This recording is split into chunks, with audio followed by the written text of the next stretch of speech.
Burası tütün tarlasıdır. Yaklaşık 53 dönümdür. Biz burada sabahleyin 5'te işbaşı yapıyoruz.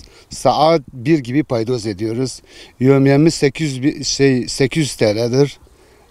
Burada ailemizle gelip beraber çalışıyoruz. Çok sıcak, çok sıcak. Vallahi sıcaklıktan çalışamıyoruz zaten. Çok sıcaktır. Ne yapalım, ekmek parası için çalışıyoruz. Kaç kişi burada çapa yapıyoruz. Ot varsa otları topluyoruz. Vallahi hepsi baktın, hepsi yanmış zaten. Çok az var. Hepsi yanmış. Emeliliktir. Çok zor, çok zor. Yevmiye verdikleri yevmiye bize yetmiyor. 1 milyar, 200, 300'den aşağı olmaması lazım. 800 TL azdır. Bu iş daha 3 ay daha, 3 ay daha sürecek. Amele az buluyoruz. Gelmiyorlar. İşi beğenmiyorlar, gelmiyorlar. Tabii bayanlardır. Hepsi bayanlardır.